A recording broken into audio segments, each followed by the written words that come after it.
Everyone, so let's talk about some interesting question related to electrical engineering. सबसे पहला question ये है कि which is more dangerous, other current और voltage. Current ज़्यादा डेंजरस है या वोल्टेज? देखो, उसको समझने का आसान सा तरीका है कि फॉर एग्जांपल अगर आपके हाथ में एक गन है और आपको किसी शख्स को मारना है, तो अगर आपके पास उस गन में बुलेट्स ना हो तो वो गन यूज़लेस है। सिमिलरली आपके पास बुलेट्स हो और आपके पास गन ना हो तो दोनों बिल्कुल यूज़लेस हैं। करंट उस वक्त तक फ़्लो नहीं कर सकता जब तक हमारे पास पोटेंशियल डिफरेंस ना हो। ठीक है, तो अगर हमारे पास कोई एक ऐसी वायर है जो कि हाई अमाउंट ऑफ वोल्टेज को या नॉर्मल अमाउंट ऑफ वोल्टेज को भी डिलीवर करने की सलाहियत रखती हो with sufficient amount of current. कितना करंट? कि ऐसा नहीं कि थाउजेंड्स ऑफ एम्पेयर्स। स्टडीज़ ये बताती हैं कि 1 मिली एम्पेयर का करंट जो है वो हमें महसूस हो सकता है। 5 मिली एम्पेयर का करंट जो है वो हमारे लिए पेनफुल होता है। 10 मिली एम्पेयर करंट के ऊपर हमारी मसल कॉन्ट्रैक्शन स्टार्ट हो जाती है और 15 मिली एम्पेयर के ऊपर हमारे जो कंट्रोल होता है ना ओवर आवर मसल्स, वो हम लूज़ कर जाते हैं। और 30 मिली एम्पेयर्स ये वो वैल्यू है कि जो कि इनफ होती है इंसान को मारने के लिए। तो अगर कोई एक ऐसी वायर है कि जिसमें एक नॉर्मल वोल्टेज भी फ़्लो कर रहा है और वो एक सफिशेंट अमाउंट ऑफ करंट को डिलीवर करने की सलाहियत रखता है, तो वो वायर हमारे लिए डेंजरस है।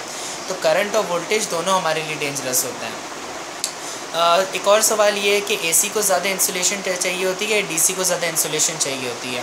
एसी को ज़्यादा इंसुलेशन चाहिए होती है। रीज़न उसका ये होता है कि अगर हम लोग बात कर रहे होते हैं ना, जो हमारे घरों में आ रही होती है 220 वोल्ट सप्लाई, एसी सप्लाई, ये बेसिकली क्या होती है? क्या ये आरएमएस होती है? क्या ये पीक टू पीक होती है या ये एवरेज होती है? ये बेसिकली हमारे पास होती है आरएमएस वैल्यू। हमारे घरों में आरएमएस क्यों आती है? आरएमएस इस वजह से आती है क्योंकि इसकी वजह से हमें उसका डीसी इक्विवेलेंट पता चल जाता है। यानी कि फॉर एग्जांपल अगर मैं ये कहता हूँ ना कि एक डिवाइस है जो कि फॉर एग्जांपल एक लैंप है जो कि 6 वोल्ट आरएमएस वैल्यू के ऊपर ऑपरेट कर रहा है, ठीक है, तो वो सेम ब्राइटनेस शो करेगा अगर मैं उसको 6 वोल्ट डीसी के ऊपर ऑपरेट करूँगा। तो इसीलिए हमारे घरों में जो 220 वोल्ट आ रही होती है ना, वो बेसिकली आरएमएस वैल्यूज़ होती हैं। ठीक है, अगर मैं कहता हूँ ना कि 220 वोल्ट आरएमएस है, अगर मैं 220 वोल्ट कहता हूँ कि डीसी है फॉर एग्जांपल, तो वो 220 वोल्ट डीसी ही होगा। डीसी में कोई कॉन्सेप्ट नहीं है कि ये पीक वैल्यू आरएमएस है। अगर मैं 220 वोल्ट कहता हूँ ना, तो वो 220 वोल्ट पीक डीसी वैल्यू होगी। ठीक है, लेकिन अगर मैं ये कहता हूँ कि 220 वोल्ट आरएमएस एसी है, तो वो 220 वोल्ट आरएमएस वैल्यू होगी। अगर मैं इस 220 वोल्ट आरएमएस को पीक टू पीक में कन्वर्ट करूँगा तो मेरे पास तकरीबन 310 बन रही होती है। तो 310 volts AC peak to peak ये बराबर होती है 220 volt DC peak to peak के। तो ये जाहिर सी बात है कि एसी को ज़्यादा इंसुलेशन चाहिए होगी डीसी से, तो ये रीज़न होता है। अच्छा, एसी ज़्यादा डेंजरस होता है या डीसी ज़्यादा डेंजरस होता है? सपोज़ करो एक शख्स है जिसकी डेथ हो गई है इलेक्ट्रिकल शॉक से, और तो हमें कैसे पता चलेगा कि वो एसी से मरा है या डीसी से मरा है? Although this seems to be a quite weird question, लेकिन ये भी बड़ा इंपॉर्टेंट है। एसी जो है वो ज़्यादा डेंजरस होता है डीसी से। रीज़न उसका ये होता है कि अगर कोई शख्स, डीसी की ज़ीरो फ्रीक्वेंसी होती है, अगर कोई शख्स जो है ना वो किसी डीसी सर्किट से उसको शॉक लगता है, तो इसको समझने का तरीका ये है कि वो शख्स जो है ना वो डीसी सर्किट से बिल्कुल ऐसा स्टिक हो जाएगा कि फॉर एग्जांपल उस शख्स को ग्लू से जो है ना वो सर्किट से चिपका दिया गया हो, वो बिल्कुल उसी तरीके से जो है ना वो स्टिक हो जाएगा। उसका हार्ट जो है ना वो बीट करना स्टॉप कर देगा, मसल कॉन्ट्रैक्शन स्टार्ट हो जाएगी और इवेंचुअली विल डाई। तो डीसी की वजह से और एसी की वजह से, दोनों की वजह से मौत होती है। ऐसे क्या होगा कि वो शख्स बिल्कुल स्टिक कर जाएगा उस डीसी सर्किट से। अच्छा, एसी जो है ना, क्योंकि उसकी फ्रीक्वेंसी होती है 50 हर्ट्ज़, इसका मतलब ये होता है कि AC 50 times in a second जो है वो फ्लक्चुएट कर रहा होता है, करंट की डायरेक्शन रिवर्स कर रहा होता है, चेंज कर रहा होता है। तो अगर कोई शख्स जो है ना वो किसी एसी सर्किट से वो इलेक्ट्रोक्यूट हुआ होता है, उसको शॉक लगा होता है, तो मतलब ये होता है कि वो शख्स जो है ना वो उसको मल्टीपल डीसी शॉक्स लग रहे होंगे, मतलब बार बार शॉक्स लग रहे होंगे, क्योंकि हमारी फ्रीक्वेंसी फ्लक्चुएटिंग होती है एसी में। तो इस वजह से अगर कोई शख्स एसी की वजह से इलेक्ट्रोक्यूट होता है तो उसकी बॉडी मल्टीपल शॉक्स जो है वो एक्सपीरियंस कर रही होगी। ठीक है, तो हमें कैसे पता चलेगा कि वो एसी से मरा है या डीसी से मरा है? अगर उसकी inner body parts completely destroy हो चुके होंगे ना, तो it's most probably that he died of AC, क्योंकि एसी ज़्यादा डेंजरस होता है एज़ कम्पेयर टू डीसी।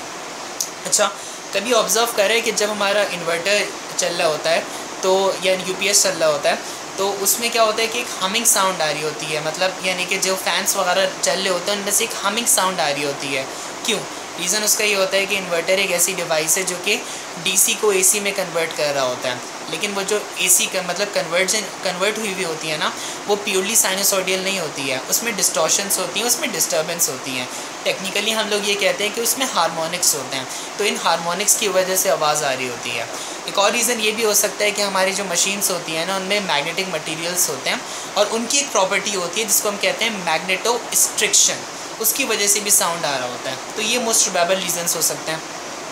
कभी ऑब्जर्व कर रहे हैं कि आपने स्विच तो ऑफ कर दिया लाइट का, लेकिन फिर भी अक्सर जो एनर्जी सेवर्स होते हैं या ट्यूब लाइट्स होती हैं, वो बल्ब मतलब कभी खुली होती हैं, कभी बंद हो रही होती हैं, ऑन और ऑफ हो रही होती हैं, ग्लो हो रही होती हैं। क्यों? रीज़न उसका ये होता है कि इवन तो आपने सप्लाई तो बंद कर दी है, लेकिन जो फिलामेंट मौजूद है हमारे बल्ब्स में और एनर्जी सेवर उसमें ट्यूब लाइट्स में, तो वो तो हॉट होगा ना, वो तो गर्म होगा और वो हमारे गैस आइटम्स को एक्साइट करेगा, ठीक है।